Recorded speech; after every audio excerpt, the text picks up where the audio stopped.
My girlfriend's affluent parents had already decided they despised me. Sight unseen. Driving to their estate for our first encounter, I paused to help an elderly lady with her broken-down classic Rolls-Royce on the roadside. Consequently, I arrived an hour late, smeared with engine grime, fully expecting to be shown the door.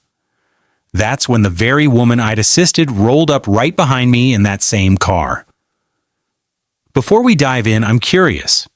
What's the most nerve-wracking, meet the parents story you have? Drop it in the comments, and don't forget to subscribe for more tales like this daily. All right, let's journey back to that solitary country road. The phone call with my girlfriend Sophia was meant to be a final pep talk to calm my nerves. Instead, it became a tutorial in escalating panic. I was in my modest apartment, already perspiring in my one and only good suit, while her voice came through the phone in a taut, urgent whisper. "Okay, Mark, stick to the script," she pleaded. "When my father asks about your career, you absolutely do not mention owning a garage. You'll tell him you're in specialized automotive solutions. And if my mother comments on your hands, you say you've taken up woodworking as a hobby. Under no circumstances are the words engine oil or transmission fluid to be uttered." "Sophia, darling," I chuckled, attempting to lighten the mood. "I'm a mechanic. It's my trade. It defines me. I built this business with my own two hands. It's a source of pride." "I know it is," she whispered, the genuine anguish in her tone unmistakable. "And I'm so proud of you. But they operate in a completely different sphere. They won't get it. Just for my sake, Mark. For this one evening. Can you please play a part?" With a sigh, I conceded. I'd do anything for Sophia, even if it meant masquerading as someone else, for a night to appease her notoriously elitist parents, Richard and Eleanor Prescott. I hadn't met them, but their reputation preceded them. Tales of exclusive country clubs, high society galas, and a silent, severe judgment for anyone outside their narrow, old money circle. And I, a blue-collar entrepreneur with stubborn grease beneath his fingernails that no brush could completely conquer, was the living symbol of everything they held in contempt. I spent a solid 10 minutes scouring my hands with a coarse, bristled brush until they were raw, a vain effort to erase the marks of my livelihood. I climbed into my immaculately kept vintage pickup, a truck I'd lovingly restored myself, and began the long drive from the city into their world. The further I drove, the more the scenery transformed. Urban grit yielded to manicured suburbs, which in turn dissolved into the vast rolling hills of immaculate horse country. The road became a slim ribbon winding past colossal gated properties, each a bastion of wealth. I glanced at my watch. I was on track to be a few minutes early, a small, comforting win. Then, navigating a long, sweeping bend, I saw it. It wasn't merely a car, it was a rolling piece of art, a breathtaking two-tone 1960s Rolls-Royce Silver Cloud, parked precariously on the gravel shoulder, its majestic silver hood agape, and next to it, the very picture of distress, was an elderly woman. She radiated timeless elegance in a tweed jacket and pearls, her silver hair styled flawlessly. She was glaring at the inert, smoking engine with an air of profound, aristocratic vexation. My thoughts began to race. Keep driving. A voice in my head which sounded uncannily like Sophia urged me to. You cannot be late, not tonight. This isn't your battle. But a more fundamental part of me, the man I truly am, wouldn't allow it. That was a classic, a treasure, and it was in peril. The woman looked on the verge of a very trying day. With a groan of surrender to my own nature, I slowed my pickup and pulled over ahead of her. Leaving my suit jacket behind, I stepped out. "Having some trouble, ma'am?" I asked, aiming for a reassuring tone. She glanced at me, her gaze sharp and perceptive. noting my suit trousers and dress shirt with a flicker of surprise. "It simply died," she stated, her voice crisp and refined. There was a dreadful clunking noise followed by an immense cloud of smoke. My driver was meant to be behind me, but he seems to have vanished. "May I have a look?" I offered. "I have some familiarity with these older engines." She gave me a long, evaluative stare before nodding. "Please be my guest." I ducked under the enormous hood, the wonderful, familiar perfume of hot metal and oil enveloping me. To my senses, it was a symphony. I diagnosed the issue in under a minute: a frayed distributor cap wire. It's a common ailment for this model, and a straightforward fix for someone with the right know-how. "It's just a loose connection, ma'am," I reported. "I can have her purring again in about 20 minutes, but—" I trailed off, looking at my clean shirt and hands.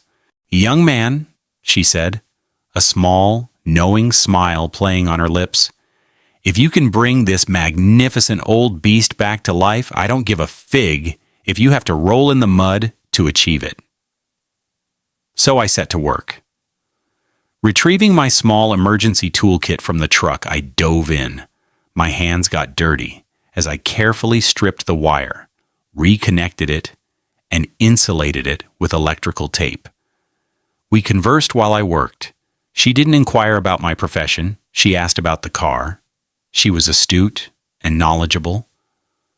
Her affection for the vehicle was palpable, and she seemed genuinely impressed with my proficiency. When I finished, I wiped my greasy hands on a shop rag from my truck. "All right, ma'am," I said. "Give her a try now." She slipped into the driver's seat, turned the key, and the mighty engine stirred to life with a deep, gratifying hum. She beamed, a radiant, genuine smile of pure relief. "Young man, you are a magician," she declared. "How can I ever repay you?" "Just knowing she's running properly is all the thanks I need," I said, feeling a warmth in my chest. "Have a wonderful day, ma'am." "And you as well," she replied, her intelligent eyes seeming to hold mine for a meaningful second. Then, with a final, appreciative nod, she put the car into gear and glided away, a queen, in her newly revived chariot. I watched the beautiful car vanish down the lane, filled with the satisfying warmth of a job well done. That warmth turned to ice as I glanced at my hands, now streaked with black grease, and then at my watch. A glance at my watch confirmed my horror. I was now more than an hour late. The sun was a blazing orange orb dipping below the tree-lined hills. Dinner service was scheduled for 6. I mentally rehearsed my excuse as I drove the last couple of miles to the Prescott estate. "I'm terribly sorry, sir. There was an elderly woman, a genuine emergency, a vintage car." It sounded weak, pathetic, the kind of flimsy fabrication a schoolboy would invent. These were not people who would appreciate the finer points of a broken-down classic. These were people, as Sophia had so carefully impressed upon me, who prized one thing above all: appearances. And I, with my stained hands, soiled trousers, and inexcusable tardiness, was poised to make the worst first impression imaginable. The estate's entrance was marked by 2 towering stone pillars, but tellingly, no gate. It was a projection of quiet, old-money assurance. The driveway, a long, winding path of pristine white gravel, crunched beneath my tires. It cut through a landscape so flawlessly manicured it felt surreal, eventually revealing the house itself. Mansion was an understatement. It was a sprawling 3-story Georgian manor with dozens of tall, gleaming windows, all illuminated from within like a grand ocean liner. I parked my humble, though cherished, pickup at the edge of a circular drive already populated with sleek German sedans. I felt like a rowboat mooring next to a fleet of super yachts. For a long moment I sat, hands clamped on the steering wheel, my heart pounding. I tried to clean the grease from under my nails with a useless napkin, a futile act that only smeared the grime. This was it. I drew a deep, centering breath, exited my truck, and started the long, solitary walk to the imposing front door. I rang the bell. The chime echoed deep within the house's vast interior. I waited. After what felt like an age, the heavy, dark wood door swung open to reveal Sophia. Her face, which I'd last seen on video call radiating anxious hope, was now a mask of unadulterated shock. "Mark," she breathed, her eyes widening as they scanned my appearance, my tousled hair, my grease-marked hands, the dirt on my suit. "Oh my gosh, what on earth happened? Are you hurt?" I was frantic. I kept calling. "I'm so sorry, Soph," I started, my voice a low, apologetic murmur. "I can explain. I was on my way when I saw this older woman on the roadside. Her car had stalled, and I just felt I had to help her." But I never finished. Two figures materialized from the grand hallway behind her, stepping into the porch light's warm glow. It was them, Richard and Eleanor Prescott. They were precisely as Sophia had painted them, only more intensely so. He was tall, with silver hair, clad in an impeccably tailored smoking jacket, his face a portrait of cold, aristocratic condescension. She was impossibly chic, pearls gleaming, her expression one of weary, frosty disapproval. They observed their daughter's horrified reaction, then their gaze shifted to me and their expressions hardened into something beyond mere disapproval. It was a look of sheer, unvarnished disdain. "So," Richard Prescott began, his voice a low, cutting drawl as sharp and cold as broken glass. "This is the one, the mechanic.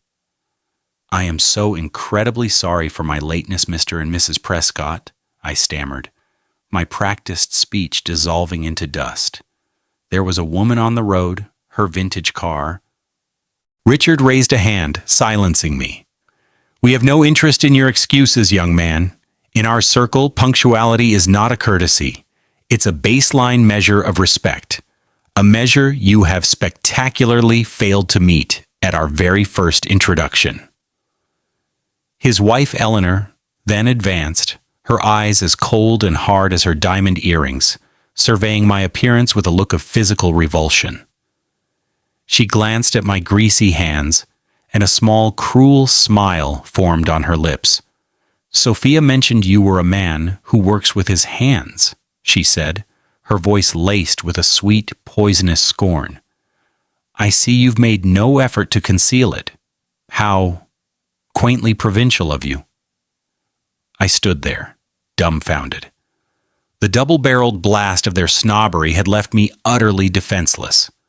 "I believe it's best if we postpone this engagement, Mark," Richard declared, his tone that of a master dismissing a servant.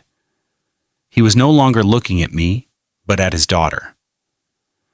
"Perhaps to a time when your associate can present himself with a modicum of the decorum we expect in this home." He then turned his back on me, a final, definitive gesture of dismissal. The bitter taste of defeat filled my mouth. I had failed. I had played their game and lost magnificently.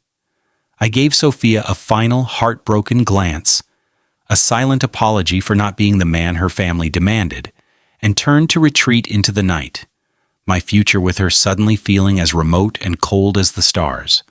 But before I could take a single step off the grand, imposing porch, a sound reached me. It was a sound I knew intimately, that deep, glorious, and unmistakably familiar purr of a classic V12 Rolls-Royce engine. A pair of bright, powerful headlights swept across the manicured lawn, illuminating the four of us in a sudden, theatrical glare. I froze, my hand on the railing, my heart giving a single, hopeful, and entirely bewildered throb. I knew that engine. I knew that car. The magnificent two-tone silver cloud glided to a whisper-quiet halt behind my humble pickup. For a moment, no one on the porch moved. Richard and Eleanor stared, their faces a blend of confusion and irritation at this unforeseen disruption to their victory. Sophia simply watched, her earlier despair now laced with a profound, questioning wonder.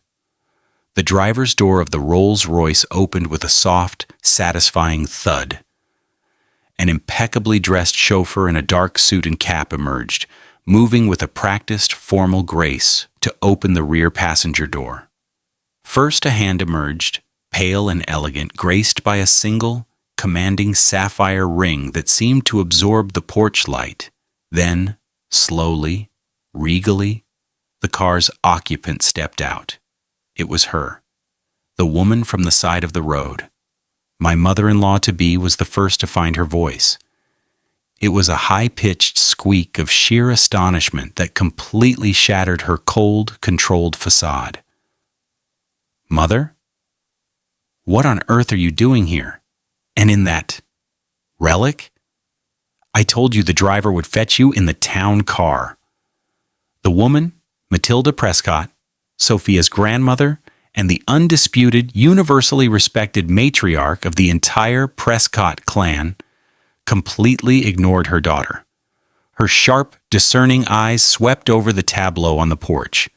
They registered the rigid, indignant posture of her son-in-law, the flustered, guilty look on her daughter's face, Sophia's tear-streaked confusion, and finally, my own disheveled, grease-stained person.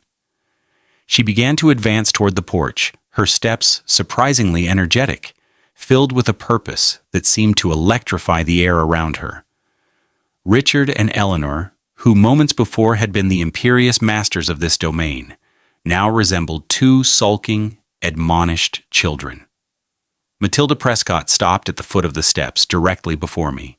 Her gaze was direct, unwavering, and held a hint of something I couldn't yet place. She looked me up and down, her eyes lingering for a moment on my stained hands, the dirt on my trousers, and the slightly rumpled state of my suit. A lesser man might have crumbled under such intense inspection, but her gaze didn't feel condemning. It felt analytical, like a master artisan examining a piece of unfamiliar but finely crafted work. Then a slow, knowing smile bloomed on her face, a smile that contained a universe of amusement and a great deal of something else I was just beginning to recognize. Respect. "Richard," she said, her voice strong and clear, cutting through the stunned silence like a bell. "Eleanor." Her tone was a quiet command that permitted no argument.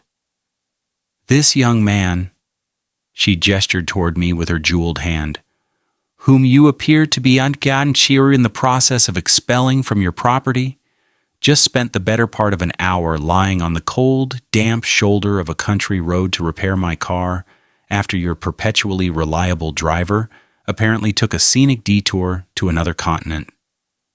Richard finally found his voice, though it was a strained, uncertain croak.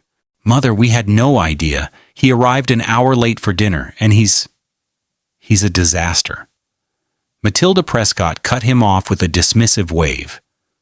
"A disaster?" she echoed, her eyebrows arching with a dangerous, ironic humor. "This is not a disaster, Richard. This is the sign of a man who isn't afraid of real work, a man who stops to aid a stranger in need, even when it risks making him late for a significant meeting." She then looked directly at her daughter. "That is a measure of character, Eleanor, that no amount of money or status can purchase, and a quality that seems to be in desperately short supply in this household of late." She then turned her back on her stunned, mortified children and gave me her full, undivided attention. Her smile was now one of genuine warmth. "You have my profound gratitude, young man," she said. "You possess a rare and valuable skill, and even rarer, the decency to use it without expecting anything in return." She then did something that I believe sealed my in-law's fate. She took my arm, her grip surprisingly firm for her age, a clear public signal of an alliance. "Come along, Mark," she said, her smile radiating a genuine delight. "It appears I've arrived just in time to rescue you from what I'm certain was about to be a dreadfully dull and judgmental evening. You will be joining me for dinner." Stunned and in a daze, I walked up the steps of that grand mansion, not as a disgraced mechanic, but on the arm of the one woman who could make kings and CEOs tremble. The interrogation I had dreaded was finished before it had even started. But as I glanced back at the pale, horrified faces of Richard and Eleanor, I knew that a new, far more interesting, and for them, far more terrifying trial was about to commence. And my indignant in-laws were now the ones on trial. I crossed the grand, imposing threshold of the Prescott mansion, not as a supplicant or a shamed guest, but on the arm of the one woman whose authority here was absolute. The air inside was cool, fragrant with beeswax, old money, and the faint, delicious scent of roasting duck. A tall, impossibly slender butler, whom I would later know as Henderson, stood in the vast marble foyer. He eyed my grease-stained hands and dirty suit with a flicker of professional alarm, but his expression instantly smoothed into a mask of flawless neutrality upon seeing my escort. "Matilda, you've returned," he said, his voice a low, respectful murmur. "Yes, Henderson," replied my new protector, Matilda, her tone brisk and cheerful. "This is Mr. Mark O'Connell. Please set another place at the table, at my right hand."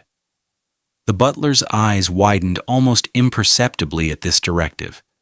The seat to the right of the matriarch was the place of honor, a position I would later learn my own father-in-law to be, Richard, had coveted for years.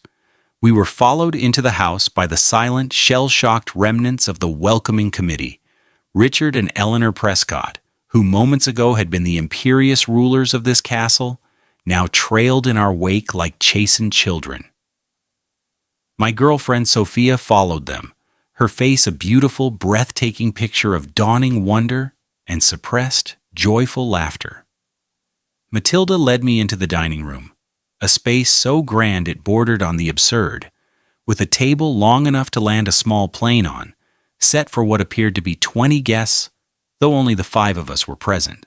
She guided me to my seat of honor, and I sat, feeling like a commoner who had wandered into a royal court and been mistaken for a visiting dignitary. What followed wasn't a meal, it was a masterclass in social dismantling, a quiet and flawlessly executed drama with Matilda as the sole director and her own children as the hapless, humiliated supporting cast. She utterly and completely ignored them. For the entire meal, her attention was a laser beam focused solely on me. She didn't ask about my income, my family, or my financial prospects. She asked about me.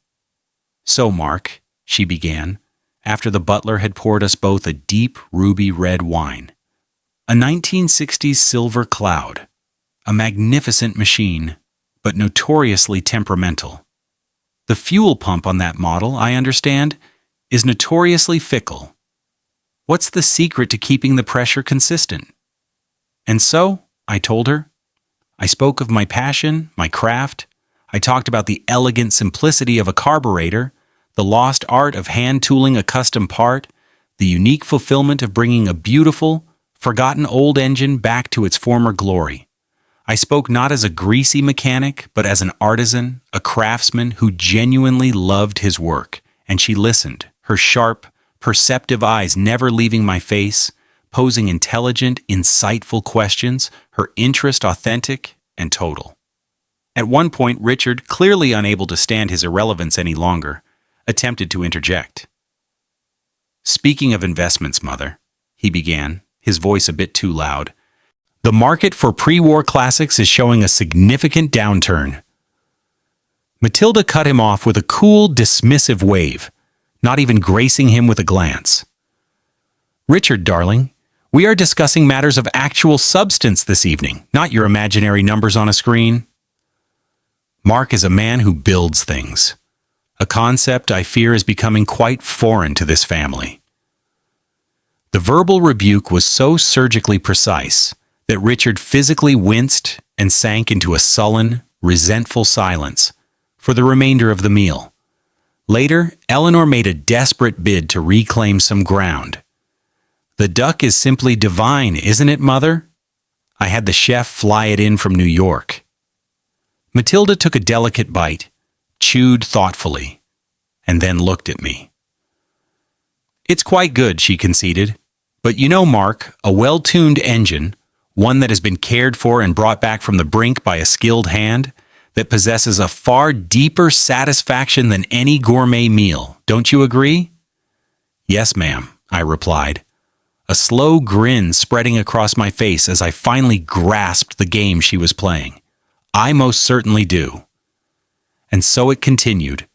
For the entire dinner, I was the celebrated guest, the valued expert, and they, in their own magnificent home, were the captive audience, forced to sit in silence and watch as their family's matriarch celebrated very man they had tried so cruelly to dismiss. Across the table, Sophia just watched me, her face glowing with a love and pride so profound it made my own heart swell with a brilliant, happy light. She was seeing the man she fell in love with not just accepted, but championed. As the evening finally drew to a close and the butler served coffee, Matilda made her final, decisive play. She looked down the long table at her silent, humbled children, and then at Sophia and me. "It has been a very long time," she said, her voice quiet but carrying immense weight, "since I've had a conversation of such substance and integrity at this table. It gives an old woman hope for the future of this family." She then turned to me, a new, sharp, businesslike glint in her eyes. "Mark," she said, "my late husband, Sophia's grandfather, was a passionate collector of classic automobiles. His collection, which includes several priceless, one-of-a-kind vehicles, has been sitting in a climate-controlled garage on this property, untouched and slowly deteriorating for nearly 20 years. No one in this family possesses the skill or the interest to care for them." She leaned forward, her expression now that of a CEO presenting a formal offer. "I believe," she said, a triumphant smile on her face, "that I have just found a new project for you. We will discuss the generous terms of your new role as the official curator of the Prescott Automobile Collection tomorrow morning." My own jaw, I'm not ashamed to admit, dropped. Richard and Eleanor just stared, their faces a pale, horrified canvas of disbelief. She hadn't just approved of me. She hadn't just welcomed me. She had offered me a vocation, a role within their own sphere, and the keys to a priceless piece of their legacy. The grease monkey they had attempted to eject from their home had just been handed the keys to the kingdom. The quiet that descended upon the grand dining room following Matilda Prescott's announcement was profound. It was a silence filled not with tension, but with the deafening sound of my in-laws' world being turned completely and irrevocably on its head. I looked across the table at my girlfriend Sophia. The look of pure, radiant, and triumphant love on her face was a sight I would cherish for the rest of my life. She wasn't just happy for me. She was vindicated. The man she cherished, the man her parents had branded a dirty, unpresentable commoner, had just received a royal endorsement from the queen of the castle herself. My future father-in-law, Richard, appeared as though he had been physically struck. His mouth opened and closed silently, like a fish out of water. My future mother-in-law, Eleanor, was a statue of pale horror, her wine glass frozen halfway to her lips. They had been defeated in their own home, at their own table, utterly and completely outplayed. Their judgment had been judged and found lacking. I finally found my voice, a humble and slightly shaky thing. "Ma'am, I don't know what to say. That is an incredibly generous offer. I would be honored." "Nonsense," she said with a dismissive wave, though her eyes twinkled with a fierce delight. "This isn't generosity, Mark. It's pragmatism. I am saving a priceless piece of my late husband's legacy from slowly turning to dust in the hands of people who only see it as a number in a ledger. You, I can tell, see the soul in the machinery. That is a skill that cannot be bought. As Sophia and I were finally preparing to leave hours later, after a long and wonderful conversation with Matilda about the glories of the 1930s Duesenberg engine, my in-laws made one last, desperate stand. They intercepted Matilda in the grand foyer. "Mother, you cannot be serious," Eleanor hissed, her voice a low, furious whisper. "You are not actually planning to give this grease monkey access to Father's collection? It's a priceless part of our family heritage." Matilda turned, and the warm, grandmotherly woman I had been speaking with all evening vanished, replaced by a figure of such cold, aristocratic authority that even I took an involuntary step back. "Eleanor," she said, her voice like ice, "let me be perfectly crystal clear. This family's heritage is not in its cars or its houses or its stock portfolios. This family's heritage is supposed to be in its character, a quality this young man has displayed in abundance, and a quality you and your husband," she gave a withering glance at Richard, "have shown a shocking deficit of tonight." She then turned to me. "Mark has my complete and total confidence. He is a man of skill, decency, and kindness. He is a welcome and much-needed addition to this family. You will show him the respect he has earned." Do I make myself clear? "Yes, Mother," Eleanor whispered, her face pale, her eyes fixed on the floor. Matilda then smiled at me again. "Henderson will give you the keys to the west garage in the morning, Mark," she said. "Have fun." The months that followed were a quiet revolution. Our wedding was a beautiful, joyful affair.